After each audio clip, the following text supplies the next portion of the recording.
প্রিয় ভিউয়ার্স, আসসালামু আলাইকুম। বাংলা টিউটোরিয়াল টিভিতে স্বাগতম। আজকে আমরা ইলাস্ট্রেটর সিসির বিকাশ লেভেলের টিউটোরিয়ালে অবজেক্ট মেনুর ক্রিয়েট অবজেক্ট মোজাইক এবং ফ্ল্যাটেন ট্রান্সপারেন্সি এই দুটি কমান্ড নিয়ে আলোচনা করব। তো সর্বপ্রথমে আমি ফ্ল্যাটেন ট্রান্সপারেন্সি এই ব্যাপারটি নিয়ে আলোচনা করছি। পরবর্তীকালে ক্রিয়েট অবজেক্ট মোজাইক এটা নিয়ে আলোচনা করব। আমরা আমাদের নিজের প্রয়োজনে ফটোশপ, ইলাস্ট্রেটর, এমএস ওয়ার্ড বা অন্য অনেক সফটওয়্যারে বিভিন্ন রকম ডকুমেন্ট তৈরি করে থাকি এবং সেগুলো এক জায়গা থেকে আরেক জায়গায় নেওয়ার জন্য পিডিএফ আকারে সেগুলো সংরক্ষণ করে আমরা অন্য জায়গায় নিয়ে যাই। দেখা যায় যে অনেক সময় একটা ডিভাইসে যে ফন্টগুলো ইনস্টল করা থাকে অন্য ডিভাইসে সেই ফন্টগুলো ইনস্টল করা নাও থাকতে পারে। তখন সেই পিডিএফ ফাইলটা ওপেন করার পরে বিভিন্ন রকম সমস্যা দেখা দেয়। তো আমি সেরকম একটা ফাইল ওপেন করছি। তো আমি প্লেস কমান্ড দিয়ে এখান থেকে একটা পিডিএফ ফাইল ওপেন করছি। এই পিডিএফ ফাইলটা আমি এখানে প্লেস করছি। আমি এভাবে প্লেস করলাম। তো প্লেস করার পর দেখা যাচ্ছে যে এখানে বাংলায় কিছু আর্টিকেল লেখা আছে যে কোনো একটা বিষয় সম্বন্ধে বা অ্যাডোবি ইলাস্ট্রেটর 9.0 সম্বন্ধে কিছু ইনস্ট্রাকশন এখানে লেখা আছে। যাই হোক, এটাকে আমরা এমবেড করব। এমবেড করার সাথে সাথে আমরা দেখতে পাচ্ছি যে আমরা কিছুই পড়তে পারছি না। এখানে যে ফন্টগুলো ছিল সেগুলো কিছুই দেখা যাচ্ছে না, সেগুলো অন্য একটা আকার ধারণ করছে। এখানে কন্ট্রোল জেড দিয়ে আমি আনডু করছি। এই সমস্যার সমাধানের জন্য এখানে আমরা চাই যে এই ডকুমেন্টটাকে এখানে আমরা এডিটিং করব, কালার চেঞ্জ করব এই ফন্টগুলোর। এগুলো করার জন্য আমরা এখানে অবজেক্ট মেনুর যে ফ্লাটার ট্রান্সপারেন্সি, দেখুন এই কমান্ড এখানে অ্যাক্টিভ হয়ে গেছে। যখনই আমরা ফ্লাটার ট্রান্সপারেন্সি কমান্ডটা অ্যাপ্লাই করব তখন ফ্লাটার ট্রান্সপারেন্সির যে ডায়ালগ বক্স এটা ওপেন হয়ে গেছে। এখানে প্রিসেটের জায়গায় কাস্টম দেখা যাচ্ছে। তো এখানে আরো কিছু প্রিসেট আছে, হাই রেজুলেশন এবং মিডিয়াম রেজুলেশন। তো এগুলো যখন আমরা প্রিসেট করে চেঞ্জ করছি সাথে সাথে কিন্তু নিচের যে অপশনগুলো আছে সেগুলো চেঞ্জ হচ্ছে। দেখুন লো রেজুলেশনে কিন্তু convert all stroke to outlines এটা অনেক ঠিক আছে এবং এই preserve overprints and spot colour এটা এখানে ঠিক আছে এবং এখানে লাইন আর্ট, টেক্সট রেজুলেশন এবং গ্রেডিয়েন্ট এন্ড মেশ রেজুলেশনও এখানে চেঞ্জ হচ্ছে। সাথে সাথে এখানে রাস্টার অবলিক ভেক্টর ব্যালেন্সের যে মান আছে সেটাও কিন্তু চেঞ্জ হচ্ছে। এভাবে আমরা এখানে এই প্রিসেট গুলো ব্যবহার করতে পারি এবং কাস্টম কপি এখানে দেখা যাচ্ছে একটা প্রিসেট আছে এবং ফ্ল্যাটেন প্রিসেট। এই প্রিসেট গুলোকে কিন্তু আমরা তৈরি করে সেভ করে সেগুলো পরবর্তীকালে আবার ব্যবহার করতে পারি। তো যাই হোক, এখানে আমরা রাস্টার টু ভেক্টরের যে ব্যালেন্স রয়েছে সেটাকে আমরা 100 করে দিব। এভাবে ড্র্যাগ করে 100 এ নিয়ে আসলাম ভেক্টর, তাহলে আমাদের আউটপুটটা ভালো আসবে। এবং লাইন আর্ট এবং টেক্সট রেজুলেশন এখানে আমরা 300 করে দিচ্ছি। তো গ্রেডিয়েন্ট এন্ড মেশ রেজুলেশন এখানে যেহেতু গ্রেডিয়েন্ট মেশ নাই, এখানে 144 দেওয়া আছে, তো আমরা এখানে এটাকে 200 করে দিলাম। এবং convert all text to outline এটা অবশ্যই চেক থাকবে, যেহেতু এখানে টেক্সট রয়েছে অনেকগুলো, এগুলোকে আউটলাইন করব। Convert all stroke to outline এটা চেক থাকবে এবং এন্টি এলিয়াসিং চেক, বাকি যা আছে তাই থাকবে। এবং প্রিভিউতে আমরা যখন চেক দিব তখন এই পরিবর্তনটা আমরা এখানে দেখতে পাবো। ওকে, এবার আমরা সিলেক্ট অবস্থায় আমরা কার্সর নিয়ে মাউসের ডান বাটন ক্লিক করে এখানে আনগ্রুপ করে নেব। এগুলো গ্রুপ করা আছে এবং পুনরায় মাউসের ডান বাটন ক্লিক করে রিলিজ ক্লিপিং মাস্ক, যদি মাস্ক থেকে সেটা রিলিজ হয়ে যাবে। তো রিলিজ করার সঙ্গে সঙ্গে দেখুন সবগুলো টেক্সট এখানে পাতে কনভার্ট হয়ে গেছে এবং শেপে কনভার্ট হয়ে গেছে। আমরা যদি ডিরেক্ট সিলেকশন টুলটা নিয়ে এভাবে সিলেক্ট করি তাহলে আমরা বুঝতে পারবো। এবং কন্ট্রোল প্লাস দিয়ে আমরা জুম করছি, জুম করে আমরা যদি প্রতিটা শেপের উপর ক্লিক করি দেখুন প্রতিটা শেপ কিন্তু এখানে, প্রতিটা ফন্টের উপর যদি ক্লিক করি দেখুন প্রতিটা ফন্ট এখানে শেপ হিসেবে কনভার্ট হয়ে গেছে। এবার আমরা আমাদের ইচ্ছে মতো এগুলোকে এডিটিং করতে পারবো এবং সেগুলোকে আমরা পড়তেও পারছি। তো আমরা বুঝতে পারছি যে কেন আমরা ফ্ল্যাটেন ট্রান্সপারেন্সি এই কমান্ডটা কোথায় ব্যবহার করব। যখন আমরা কোনো পিডিএফ ফাইল ওপেন করার পরে সেই পিডিএফ ফাইলের ফন্ট মিসিং হতে পারে, অন্য ফন্ট থাকতে পারে যেটা আমার সিস্টেমে নেই, সেই সব ক্ষেত্রে আমরা অবজেক্ট মেনুর ফ্ল্যাটেন ট্রান্সপারেন্সি এই কমান্ডটা ব্যবহার করব। তো এখানে এরকম একটা ফাইল আপনাদের দেখাচ্ছি, এটা এমএস ওয়ার্ডে তৈরি করা। এই ফাইলটা আমি পিডিএফ আকারে তৈরি করে যদি অন্য কোনো পিসিতে ইলাস্ট্রেটরে যদি ওপেন করতে চাই তখন কি সমস্যা হয় সেটাই আমরা দেখব। সর্বপ্রথমে ইলাস্ট্রেটর ওপেন করে নিলাম, নিয়ে ফাইল থেকে প্লেসে গেলাম, প্লেসে গিয়ে আমরা আমাদের যে কাঙ্ক্ষিত পিডিএফ ডকুমেন্ট আছে সেটাকে এইভাবে সিলেক্ট করে নিয়ে প্রেস কমান্ড দিয়ে এভাবে প্রেস কমান্ড দেওয়ার সাথে সাথে এখানে একটা ডায়ালগ বক্স ওপেন হয়েছে এবং এখানে দেখা যাচ্ছে the document contents PDF object that have been reinterpreted, the font যেটা আছে ফন্ট ইজ মিসিং, এখানে দেখা যাচ্ছে অনেক রকম ফন্ট আছে এখানে যেগুলো এই ডকুমেন্টের ভিতরে রয়েছে, পিডিএফ ডকুমেন্টে, যেগুলো ইলাস্ট্রেটরে নেই, যেগুলো মিসিং। তো এখানে সাবস্টিটিউট ফন্ট হিসেবে দেখা যাবে। তো আমি এটা ওকে করে দিলাম। ওকে করে দেওয়ার সাথে সাথে আমরা প্রেস করতে পারবো। এখন কার্সরটি এভাবে যদি আমরা ড্র করি তাহলে এভাবে প্লেসমেন্ট দেওয়া হয়ে গেল, এবং প্লেস দেওয়ার সাথে সাথে এখানে দেখা যাচ্ছে মিসিং ফন্টস এর একটা ডায়ালগ বক্স ওপেন হয়েছে। এখানে দেখা যাচ্ছে যে এই ডকুমেন্টের ভিতরে বেশ কিছু মিসিং ফন্ট রয়েছে, যেগুলো ইলাস্ট্রেটরের আমার যে পিসিতে রয়েছে সেখানে ইনস্টল করা নেই। তো এটা কিভাবে দেখাবে? তো যে ফন্টগুলো মিসিং সেগুলো এভাবে পিছনে পিঙ্ক কালারের একটা হাইলাইট দেখা যাচ্ছে, এগুলো মিসিং ফন্ট। তো এই এই মুহূর্তে আমার পিসিতে এই ফন্টটা হয়তো ইনস্টল করা সম্ভব নয়। তো সেই সব ক্ষেত্রে আমরা এই ফাইলটাকে এভাবে প্লেস করে নিয়ে অবজেক্টে গিয়ে ফ্ল্যাটেন ট্রান্সপারেন্সি এই কমান্ডটা অ্যাপ্লাই করব সিলেক্ট অবস্থায়। ফাইলটা কিন্তু এখানে সিলেক্ট অবস্থায় রয়েছে। তো ফ্ল্যাটেন ট্রান্সপারেন্সি যদি সিলেক্ট অবস্থায় না থাকে এটা, তাহলে কিন্তু ফ্ল্যাটেন ট্রান্সপারেন্সি এখানে ইনঅ্যাক্টিভ দেখাবে। এটা সিলেক্ট অবস্থায় অবশ্যই ফ্ল্যাটেন ট্রান্সপারেন্সি অ্যাক্টিভ অবস্থায় আমরা এখানে এই কমান্ডটা অ্যাপ্লাই করলাম। অ্যাপ্লাই করার সাথে সাথে ফ্ল্যাটেন ট্রান্সপারেন্সির ডায়ালগ বক্স ওপেন হচ্ছে। এখানে রাস্টার টু ভেক্টর দেখা যাচ্ছে, তো এটাকে 100 করে দিলাম ভেক্টরের দিকে। অবশ্যই এখানে ভেক্টরটা বেশি বাড়িয়ে দিতে হবে, নাহলে এটার আউটপুটটা ভালো আসবে না। এবং রেজলিউশন এখানে দেখা যাচ্ছে text resolution 300, gradient and mesh resolution যদি থাকে তাহলে সেটা এখানে দেখা যাচ্ছে। এটাকে আমি বাড়িয়ে দিতে পারি, 200 করে দিলাম। তো এরপরে convert all text to outline, অবশ্যই এটাকে চেক দিয়ে দিতে হবে আনচেক থাকলে। এবং convert all text to outline এটাকে চেক দিয়ে দিতে হবে। এবং এনটিএলএসিং যেটা আছে সেটাকে চেক দিলে ভালো। এবং প্রিজার্ভ আলফা ট্রান্সপারেন্সি, যদি ডকুমেন্টের ভিতরে কোনো ট্রান্সপারেন্ট অংশ থেকে থাকে তাহলে সেটাকে ট্রান্সপারেন্ট রাখার জন্য অবশ্যই এটাকে চেক দিতে হবে। এখানে প্রিভিউ অপশনটাকে চেক দিয়ে দিলাম। চেক দেওয়ার সাথে সাথে দেখা যাচ্ছে যে এখানে টেক্সটের পিছনে যে পিঙ্ক কালারের একটা হাইলাইট ছিল সেটা দেখা যাচ্ছে না, অর্থাৎ এটা ফ্ল্যাটেন হয়ে গেছে, অ্যাপ্লাই হয়ে গেছে। এবং প্রিভিউ অপশনে চেক দেওয়ার সাথে সাথে এটা আমরা প্রিভিউ দেখতে পাচ্ছি, যেখানে এই অপশনগুলো অ্যাপ্লাই হওয়ার পরে এই ডকুমেন্টটা কেমন দেখা যাচ্ছে। দেন ওকে। এখানে একটি ব্যাপার যে ফ্ল্যাটার ট্রান্সপারেন্সির অধীনে আমরা যে সেটিংগুলো করেছি সেগুলোকে সেভ করার জন্য এখানে সেভ প্রিসেট একটা অপশন আছে। এখানে ক্লিক করার সাথে সাথে এখানে কি নামে ট্রান্সপারেন্সি ফ্ল্যাটার প্রিসেটস এর যে প্রিসেটটা আমরা করেছি এখানে সেট করেছি, সেটা কিভাবে কি নামে সেভ দিব সেটা এখানে আমরা টাইপ করে দিতে পারি। এবং পরবর্তীকালে প্রয়োজন হলে অন্য কোনো ডকুমেন্টেও আমরা এই প্রিসেটটা ব্যবহার করতে পারি। এখানে একটা নাম টাইপ করে দিয়ে আমরা এটা সেভ করতে পারি, তো আমি এখানে সেভ করব না। এভাবে আমরা যখন ফ্ল্যাটার ট্রান্সপারেন্সি কমান্ডটা অ্যাপ্লাই করলাম এই ডকুমেন্টের উপরে, করার পরে এটা সিলেক্ট অবস্থায় আমরা যদি আনগ্রুপ করি, আনগ্রুপ করার পরে পুনরায় আমরা মাউসের ডান বাটন ক্লিক করে এখানে ফ্লোটিং যে মেনুটা আছে এখান থেকে রিলিজ ক্লিপিং মাস্ক, যদি ক্লিপিং মাস্ক থেকে থাকে সেটা রিলিজ হয়ে যাবে। ডকুমেন্টটা সিলেক্ট করে আমরা মাউসের ডান বাটন ক্লিক করে রিলিজ ক্লিপিং মাস্ক এই অপশনে ক্লিক করার সাথে সাথে এটার ভিতরে যে মাস্কগুলো ছিল সেটা রিলিজ হয়ে গেল। এভাবে এই ডকুমেন্টের বিভিন্ন জায়গায় ক্লিক করে সিলেক্ট করে মাউসের ডান বাটন ক্লিক করে আমরা যে ফ্লোটিং লিস্ট আছে সেখান থেকে দেখতে পাবো যে রিলিজ ক্লিপিং মাস্ক আবার আসে কিনা বা আনগ্রুপ অপশনটা আসে কিনা, আসলে আমরা সেটাকে পুনরায় রিলিজ করে দেব। এভাবে বিভিন্ন অংশ এভাবে সিলেক্ট করে নিয়ে আমরা রিলিজ ক্লিপিং মাস্ক যে অপশনটা আছে সেখানে ক্লিক করব, এবং সম্পূর্ণ ডকুমেন্টের ভিতরে যে ক্লিপিং মাস্ক রয়েছে সেগুলো এভাবে রিলিজ হয়ে যাবে। তো এভাবে ক্লিপিং মাস্ক রিলিজ করার পরে আমরা যদি ব্যাকগ্রাউন্ডের দেখুন সে অংশটাকে আমরা এভাবে মুভ করতে পারছি, সিলেক্ট করে দেন ডিলিট করে ফেলে আমরা ডিলিট করতে পারছি। এবার কিন্তু অনলি এখানে টেক্সট এবং এখানে যে ড্রয়িংটা আছে সেটা রয়েছে বা চার্টটা আছে সেটা এখানে রয়েছে। দেখুন এর পিছনে কিন্তু ট্রান্সপারেন্ট দেখা যাচ্ছে। এবং এখানে আমরা ডিরেক্ট সিলেকশন টুলের মাধ্যমে লেটারের বিভিন্ন অংশ এভাবে সিলেক্ট করে নিয়ে আমরা এটাকে এডিটিং করতে পারি।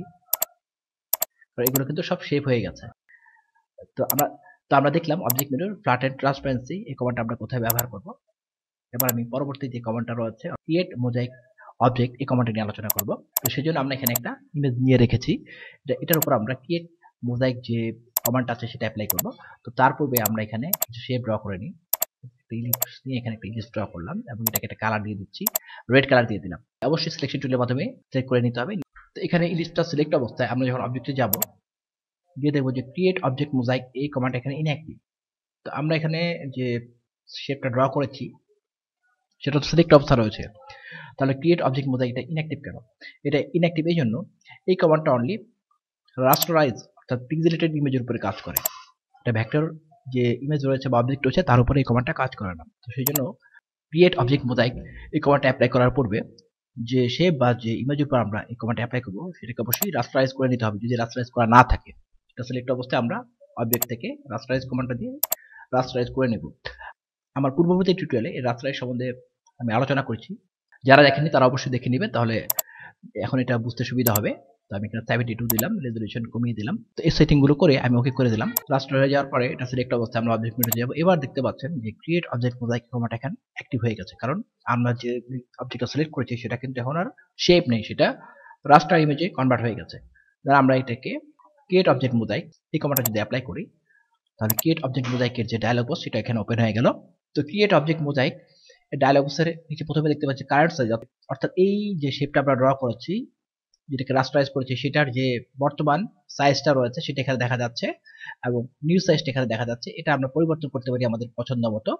তো এখানে 208 পিটি রয়েছে, আমরা চাইলে এখানে পরিবর্তন করে যে কোনো সংখ্যা টাইপ করে দিতে পারি আমাদের প্রয়োজন অনুযায়ী। ওয়াইড আছে এবং হাইট আছে, হাইট এবং ওয়াইড আমরা আমাদের পছন্দ মতো এখানে টাইপ করে দিতে পারি। এরপরে দেখতে পাচ্ছি আমরা টাইল স্পেসিং। টাইল স্পেসিং এর অর্থ আমরা এই ইমেজটাকে যে কোটা টাইলে খণ্ডিত করব সেই কোটা টাইলের ভিতরে ওয়াইড এবং হাইটের যে স্পেসিং দূরত্ব সেটা এখানে আমরা টাইপ করে দিয়ে নির্ধারণ করে দিতে পারি। এরপরে রয়েছে নাম্বার অফ টাইলস, কয়টা টাইলসে আমরা এটাকে ভাগ করব, ওয়াইড এবং হাইট সেটা আমরা এখানে উল্লেখ করে দিতে পারি। যেখানে আছে ওয়াইডে থাকবে 10টা এবং হাইটে 10টা দেখা যাচ্ছে, এবং ওয়াইড যেটা রয়েছে স্পেসিং এ এখানে আমি 150 দিয়ে দিই এবং এখানেও হাইটে 150 দিয়ে দিলাম। কনস্ট্যান্ট রেশিও যেটা আছে সেটা ওয়াইডটা ফলো করছে এটা। তো আপনারা খেয়াল করুন এখানে ওয়াইডে 150 আছে এবং 203 আছে। অরিজিনাল যে সাইজটা আছে সেটার সাথে যে রেশিওটা সেটাকে যদি আমরা মানতে চাই, এখানে ওয়াইডে আমরা 200 টাইপ করে দিয়েছি কিন্তু হাইটে টাইপ করিনি। তো এটাকে আমরা অ্যাডজাস্ট করার জন্য যদি আমরা রেশিও মানতে চাই তাহলে অবশ্যই ইউজ রেশিও এখানে ক্লিক করব। ইউজ রেশিওতে ক্লিক করার সাথে সাথে এখানে 146 চলে আসছে অটোমেটিক। যদি আমরা হাইট দিই, হাইট দিয়ে আমরা যদি এখানে হাইটের অধীনে আমরা টাইপ করে দিলাম সাপোজ 200, টাইপ করে ইউজ রেশিও দেই, তাহলে অটোমেটিক দেখতে পাচ্ছেন ওয়াইডও বেড়ে যাচ্ছে, কারণ এখানে হাইটের থেকে ওয়াইড বড় অরিজিনাল। তো সেই রেশিওটা এখানে ফলো করছে, যেহেতু কনস্ট্যান্ট প্রপোর্শনে এখানে রেডিও বাটন যে কোনো একটা অ্যাক্টিভ দেওয়া আছে এবং ইউজ রেশিওতে যখন আমরা ক্লিক করবো সেটা আপডেট নিয়ে নেবে। ঠিক আছে, ইউজ রেশিওটা হলো অরিজিনাল যে সাইজটা আছে এবং নতুন যে আমরা সাইজটা বসাবো তার সাথে যে আনুপাতিক হারটা আছে সেটা মেনটেন করবে যখন আমরা ইউজ রেশিও এই অপশনে ক্লিক করব। ওয়াইড অথবা হাইট আমরা যে কোনো একটা মান বসিয়ে দিয়ে এখানে ইউজ রেশিওটা ক্লিক করার সাথে সাথে সেটা এখানে আপডেট নিয়ে নেবে অটোমেটিক ভাবে। এই হলো ব্যাপার।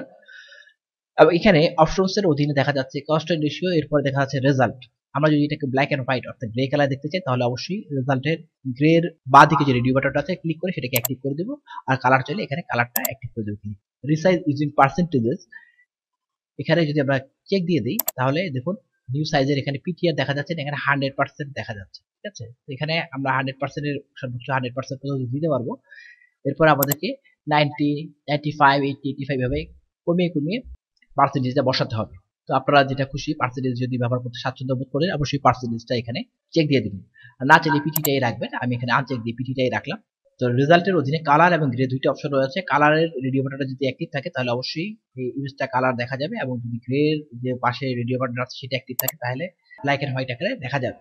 এখানে আমি কালার দিয়ে দিলাম যেহেতু আমি কালার চাচ্ছি, এবং ডিলিট রাস্টার এখানে টাইলিং করার পরেও একটা রাস্টার ইমেজ থাকবে, সেটাকে যদি ডিলিট করতে চাই তাহলে অবশ্যই এটাকে চেক দিয়ে দেবো। তো ডিলিট করতে না চাইলে তাহলে আমরা এটাকে আনচেক রাখবো। যারা আমি ওকে দিয়ে দিলাম, ওকে করার সাথে সাথে এখানে দেখা যাচ্ছে যে আমাদের অবজেক্ট মোজাইকের যে ডায়ালগ বক্সটা ছিল সেখানে যে সেটিং গুলো বসিয়েছি সেই অনুযায়ী এটা মোজাইক হয়েছে। আমি এটাকে ড্র্যাগ করে এখানে নিয়ে আসলাম।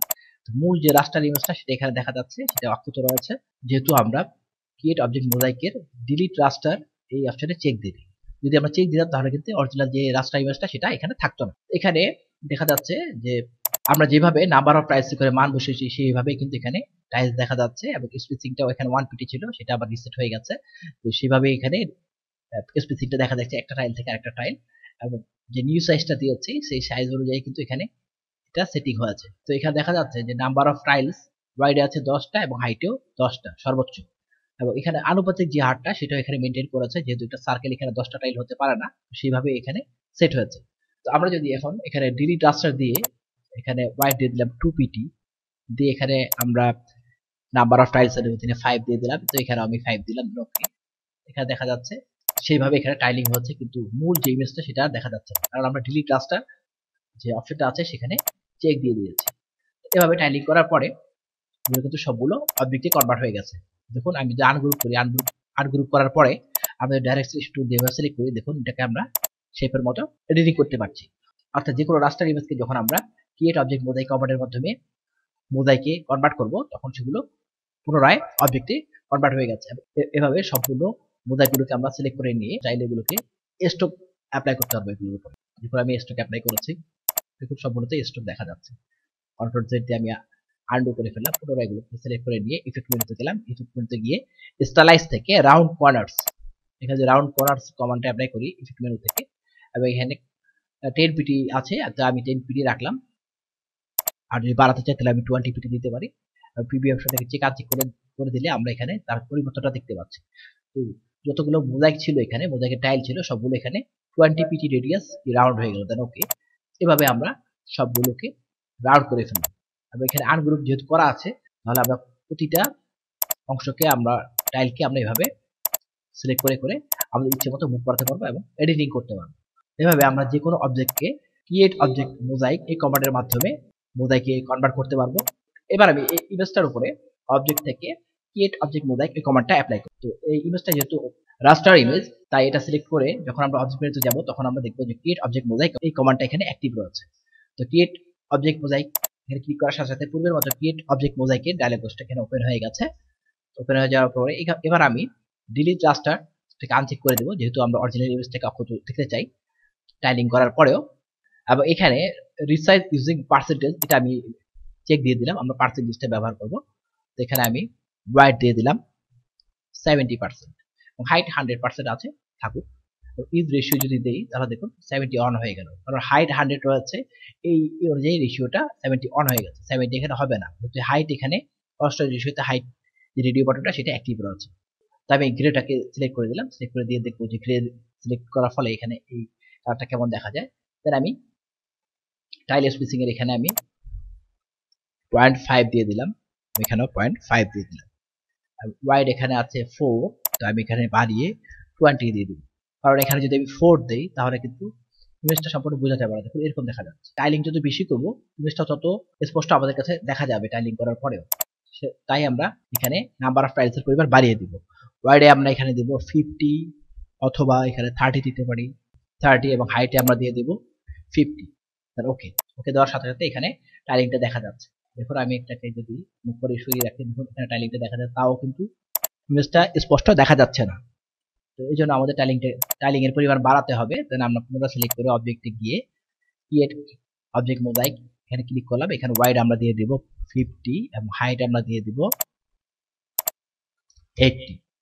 দেন এখানে টাইল স্পেসিং 1 দিয়ে দিলাম, হাইটও এখানে দিয়ে দিলাম 1 দিয়ে আমরা এখানে কালার, রেজাল্টটা কালার ব্যবহার করি তাহলে দেখতে সুন্দর হবে। দেন ওকে,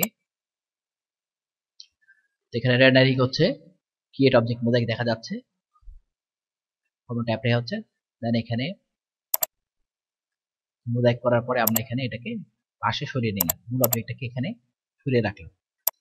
আমরা যে ইমেজটা রয়েছে সেটার উপর টাইল করার পরে এরকম দেখা যাচ্ছে। অর্থাৎ কোনো ইমেজকে যদি আমরা টাইলের উপরে সেট করতে চাই তাহলে সেটা কেমন দেখা যাবে সেটাই আমরা এখানে এই কমান্ডের মাধ্যমে বুঝতে পারছি। তো এভাবে টাইল করার পরে ইমেজটা এরকম দেখা যাচ্ছে। যদি টাইলের সংখ্যা আমরা আরো বাড়িয়ে দিই তাহলে এই ইমেজটা আরো স্পষ্ট দেখা যাবে।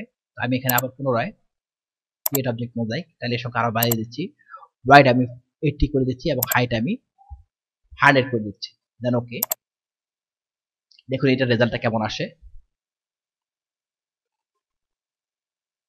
তো এটা রেন্ডারিং হচ্ছে, তাই একটু সময় নেবে। তো এখানে রেন্ডারিং হয়ে যাওয়ার পরে আমরা এরকম একটা ইমেজ পাচ্ছি টাইলিং এর। দেখুন এটা অনেকটা স্পষ্ট দেখা যাচ্ছে, কারণ আমাদের এখানে এটা টাইলিং এর পরিমাণটা আমরা বাড়িয়ে দিয়েছি, যার ফলে এই ইমেজটা এখানে আরো স্পষ্ট দেখা যাচ্ছে। এভাবে টাইলের পরিমাণ বাড়িয়ে কমিয়ে, তো এখানে আমরা টাইলিংকৃত ইমেজ, এখানে টাইলিংকৃত যে ইমেজটা রয়েছে সেটাকে আমরা এইভাবে সিলেক্ট করলে দেখা যাচ্ছে যে এটা স্কোয়ার আকারে সিলেক্ট হচ্ছে। দেখা যাচ্ছে এটা রেক্টাঙ্গুলার আকারে সিলেক্ট হচ্ছে, এর কারণে এখানে যে ব্যাকগ্রাউন্ডটা রয়েছে ব্যাকগ্রাউন্ডের অনেক অংশ কিন্তু এখানে টাইল হয়েছে। তো আমরা এটাকে একটু কমানোর জন্য আনগ্রুপ করে নিয়ে আমরা এখানে যে ল্যাসো টুলটা আছে সেটা দিয়ে এভাবে সিলেক্ট করে নিব। এখানে যে বাড়তি যে অংশগুলো টাইল হয়েছে দেখা যাচ্ছে, তো আমরা এভাবে সিলেক্ট করে ডিলিট করে ফেললাম, ডিলিট কি প্রেস করি কিবোর্ড থেকে। এভাবে আমরা বাড়তি যে টাইলগুলো আছে সেগুলোকে ডিলিট করতে পারি, তাহলে ফাইলটা অনেক হালকা হয়ে যাবে, ফাইলটা অনেক ভারী রয়েছে। এভাবে আমরা এখানে বাড়তি যে টাইলগুলো রয়েছে সেগুলোকে এভাবে ডিলিট করে ফেলতে পারি। ঠিক আছে, এভাবে আমি ডিলিট করে ফেলছি। পিছনের ব্যাকগ্রাউন্ডের যে বাড়তি টাইলগুলো রয়েছে সেগুলোকে আমি এভাবে ল্যাসো টুলের মাধ্যমে ডিলিট করে ফেলছি, সেভ করে নিয়ে। তার পুনরায় সিলেকশন টুলের মাধ্যমে এবার সিলেক্ট করলাম, সিলেক্ট করে নিয়ে ইফেক্টে গিয়ে স্টাইলাইজে গিয়ে রাউন্ড কর্নার্স এই কমান্ডটা এখানে অ্যাপ্লাই করব। 10 পিটি রয়েছে, দেন ওকে, 10 পিটি করে আমি ওকে করে দিলাম। তো 10 পিটি কর্নারে প্রতিটা টাইল এখানে পরিবর্তিত হবে, অর্থাৎ রাউন্ড শেপে চলে যাবে 10 পিটি। এখানে সেটা অ্যাপ্লাই করলাম, এটা একটু সময় লাগবে, এখানে কাজ হচ্ছে দেখা যাচ্ছে। যেহেতু ফাইলটা একটু বড় সেই কারণে এখানে এই কমান্ডটা অ্যাপ্লাই হতে একটু সময় লাগবে, তো আমরা একটু ওয়েট করি। তো আমরা দেখতে পাচ্ছি যে প্রতিটা যে রেক্ট্যাঙ্গুলার ছিল সেগুলো এখানে রাউন্ডেড দেখা যাচ্ছে। তো এভাবে আমরা টাইলগুলোকে সিলেক্ট করে নিয়ে ইফেক্ট মেনু থেকে স্টাইলাইজে গিয়ে রাউন্ড কর্নার অ্যাপ্লাই করে এভাবে এটাকে চেঞ্জ করে ফেললাম। এবং আমরা চাইলে ভিতরের যে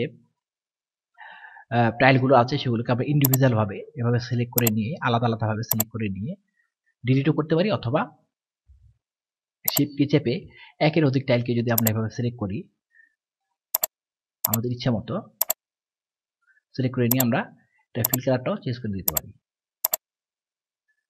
এখানে কালার চেঞ্জ হয়ে গেছে। এভাবে আমরা আমাদের পছন্দ মতো এটা আরো এডিটিং করতে পারি। তো আপনারা দেখতে পেলেন অবজেক্ট মেনুর ক্রিয়েট অবজেক্ট মোজাইক এই কমান্ডের মাধ্যমে আমরা কি কাজ করতে পারি। তো আশা করি টিউটোরিয়ালটা ভালো লেগে থাকবে। কোনো প্রশ্ন থাকলে অবশ্যই কমেন্ট বক্সে কমেন্ট করে জানাবেন। তো এই টিউটোরিয়ালের সাথে সম্পর্কিত যে কোনো প্রশ্ন থাকলে আপনারা অবশ্যই কমেন্ট বক্সে কমেন্ট করে জানাবেন। বাংলা টিউটোরিয়াল টিভি টিউটোরিয়ালগুলো ভালো লাগলে অবশ্যই বাংলা টিউটোরিয়াল টিভিকে সাবস্ক্রাইব এবং লাইক করবেন। এবং এর পরবর্তী টিউটোরিয়ালে আমি স্লাইস টুল নিয়ে আলোচনা করব। দেখার আমন্ত্রণ রইল। ধন্যবাদ।